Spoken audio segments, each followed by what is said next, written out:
Welcome back to Module 1, now Lesson 2, where we're going to be talking all about imposter syndrome. You can start to unlock what imposter syndrome actually looks like to you in this lesson, and then we can start to look at how we can use that as a way to develop, to progress, instead of a way of holding you back. So let's get into it.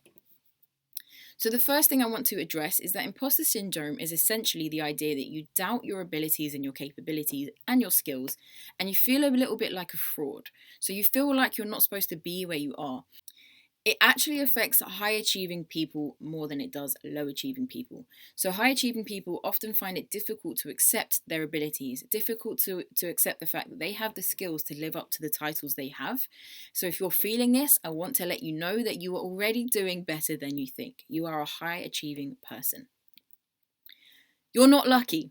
Okay, you are not lucky. Luck is not something that's going to get you far in life. What's going to get you far in life is understanding your behavior and using your skills in the right way and pushing hard. Luck has not been the reason you've got to where you've got. You've got to where you've got through hard work, through skill, through determination, all the other great other characteristics that you have. The way that imposter syndrome shows up for you will actually determine how you work around it. So, what I'm going to talk you through today is 5 versions of imposter syndrome.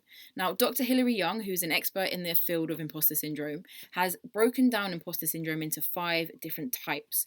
Now, I'm going to talk through each type, and I want you to start to notice whether each one of those is you and which of the behaviors apply to you. What you might find is that several behaviors from each one apply to you, but bear in mind you don't have to categorize yourself into one title. The first one is the perfectionist. So this type of imposter, we're saying imposter with speech marks because they're not actually imposters. The perfectionist. They will set really high goals and then get disappointed when they're not perfectly met. So they'll set such a high goal that's perfect because the only way to achieve greatness and success is to be perfect. And remember, perfection does not exist. But then when they don't meet that, because it doesn't exist, they get really disappointed. They also have difficulty delegating or asking for help. So if you are working on your own, you might find that if you're a perfectionist, you might find that it's a little bit embarrassing to ask for help. Or if you're working in a team, it might be a little bit difficult to delegate to somebody else or to say, hey, can you give me a hand with this? Because you feel like a perfectionist will get things right by doing it themselves. If you're feeling disappointed when your hair results aren't exactly as you imagine, so as I said earlier, if you're thinking about perfection and then you're not achieving perfection, there's a chance that you might be a bit of a perfectionist. Now, being a perfectionist in terms of hairdressing can sometimes be almost like a good thing. And I want to tell you now that perfectionism or being a perfectionist and titling yourself as a perfectionist is not necessarily a good thing. Being a perfectionist is actually your way of trying to outwardly show your protection against feeling inadequate inwardly. So if you're feeling like you need to live up to a certain standard or you're doing something that isn't quite as good as somebody else, you're going to try and perform perfectionism so that you can prove, if not to other people, then to yourself, that you are capable. So being a perfectionist is not necessarily a good thing. It can just be your way of trying to hide the fact that you might feel inadequate elsewhere. So my top tip, if you feel like you can relate to the perfectionist, is to always heavily celebrate your success. So if you're feeling like you're constantly working towards perfectionism, you're never going to really be happy about any success that you achieve because it's not perfect. So once you've let go of the idea that perfectionism does not exist, perfect is not a real thing, then start to celebrate the successes that you do have. Start to celebrate that you've actually achieved the result. Start to celebrate that you've worked hard to achieve that result. Celebrate your successes. You'll start to then find it easier to let go of the idea that perfectionism is not a real thing. The next type is the superhero. So the superhero will often compare themselves to others and think that everyone else is much more qualified. So because of that, they then try to work even harder and then try to live up to the idea that everybody else is much more qualified, therefore I need to put in extra work to get up to their level. Because of this, they then get frustrated when they aren't working. So if they're having a rest or they're having time off, they'll constantly feel like they need to do something all the time. So if they're not working, they'll feel guilty. If they have taken a break or they're on a holiday, they feel like they need to do something just to make it feel like they're not procrastinating, just to make it feel like they're taking positive steps into that next direction of feeling qualified enough. They'll also feel as though their capabilities don't live up to the title. So, for example, if you are a colour expert, or if you are a cutting specialist, or whatever title it is you give yourself in your career, the superhero will feel as though their capabilities and their skills don't actually live up to those skills. So again, it's that feeling of being an imposter, like the fraud, like they're not supposed to be there. My top tip for this is 2 things. First of all, work smart, not hard. So working smart is a really great way to get the real benefit and the best that you can get from the work that you're putting in, instead of working hard. So you're working every minute of the day, every second that you can, when you're supposed to be resting, and then that work then becomes work for the sake of work rather than work that's achieving a positive result. So work smart, not hard. The second one then is to turn criticism into a positive.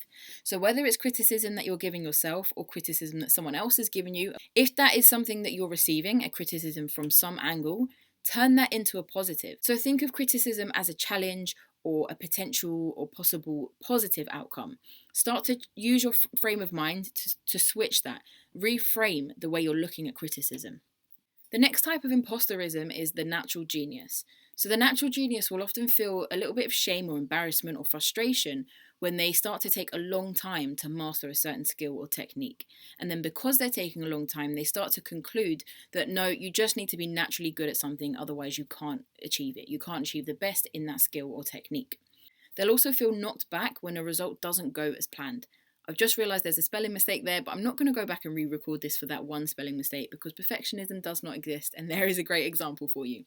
So the natural genius will also feel knocked back when the result doesn't go as planned. So again, if you're starting to picture perfectionism or your result doesn't come out exactly as you've imagined, the natural genius will start to get frustrated and then again conclude that it's just because they're not naturally good at something.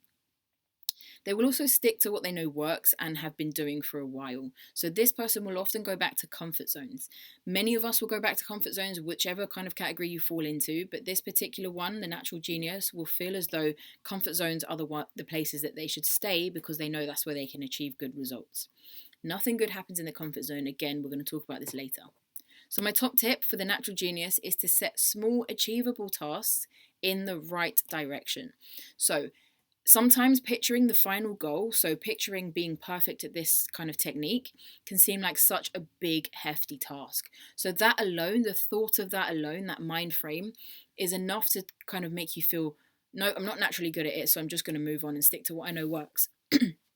Instead, stop picturing the final goal, stop picturing that perfect end goal, and instead just look at the next step. A tiny, tiny step each time, every day in the right direction will get you to that end goal. You don't need to worry about the end goal. You just need to worry about the steps. So set small, achievable tasks so that when you achieve them, you can celebrate that success because they are achievable. And then when you do that, you move on to the next one. So the soloist will feel like asking for help doesn't prove their worth. So if there's a certain title you have or a certain level of expertise you have in an area, you'll feel like asking for help will start to diminish that title. The soloist will also feel like they need to accomplish things without the support of other team members, but the soloist will often find it hard to grow past the point of working on their own because there's only so much you can do by yourself. My top tip for the soloist is to ask someone you trust and are comfortable with first. So one of the biggest things with asking for help, especially in the soloist kind of frame of mind, is the idea that you're going to get judged or the fear of what people are going to say, or the idea that people will find out you're actually an imposter and a fraud. If you ask somebody you're comfortable with and that you trust first for advice, support, or guidance, you're already going to be talking to someone who knows the level that you're at and knows what you're capable of. By asking somebody you trust and are comfortable with, you then start to practice the idea of asking somebody for help. It then becomes more comfortable, more possible, and then you'll find it more easy to do that with people you don't perhaps trust or are comfortable with as much. The last one now is the expert. So the expert kind of imposterism will feel like they need to know a certain amount to be good enough. This is something I notice a lot with students I've worked with before. They often don't take a next step in their career or start to offer a new service because they feel like they don't have enough expertise or knowledge about a certain topic to offer it or a certain service to offer it. They will invest in skills education because it's the answer to being expert, and they'll feel uneasy about being called an expert. So if you're watching this and you can relate to this, what this means is that you'll technically reach a level of expertise, so you will have enough knowledge and you'll be able to be given that title of being a colour expert or cutting expert. But actually, when somebody calls you an expert, you may not feel as though you live up to that. You may feel, again, like a bit of a fraud and like you're not comfortable being called that. Therefore, you'll still continue to invest in skills-based education so that you can boost the amount of knowledge you have in that area. You will also often doubt your knowledge, and you'll avoid trying new techniques due to the lack of knowledge or experience. Again, sticking to comfort zones. Top tip: practice just-in-time learning. Every single person that I've worked with so far in the industry will always try to boost their knowledge with skills-based education. Not only will they be neglecting their mindset, but they'll also be prepping for services and techniques and things that they're not actually offering yet. They're trying to boost their knowledge in areas they don't need. So just-in-time learning is the idea that when you feel like you're going to offer something new, or when you feel like something is coming up a lot that you want to start to understand, then is the time you invest in that education. So if I want to set myself a target of, by the end of the year, I want to start being able to feel comfortable, confident, and master my highlighting technique, or whatever it might be. If that's my task, I will then start to invest in highlighting education, whether that's practical work, science-based knowledge, or the mindset behind highlighting techniques. Whatever it is, do it just in time. Don't prep for doing that in 5 years' time.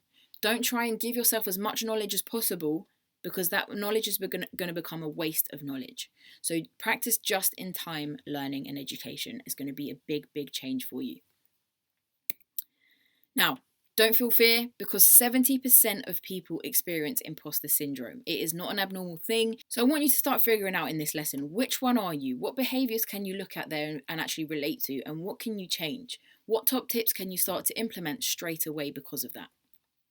So what now? What have we looked at in this lesson? So we've experienced and looked at the fact that imposter syndrome is experienced by the majority of professionals and creatives. It's not something bad, it's not something negative, unless you let it take control. So now that you've started to gain some ideas of tips that you can use to change the behaviour and started to understand whether that behaviour is you or not, you can now start to take power over that and take control. So it's no longer going to be a negative thing. You've also understood that a lot of this behaviour is self-imposed. So a lot of this is a fear of something that is in our minds. Again, mind frame, mindset. So important to stopping this, letting this get in the way. We've also understood that your success is not due to luck. You are not here, you are not successful all because of luck or a fluke. You are here because of your skill, your dedication, and your passion for your career.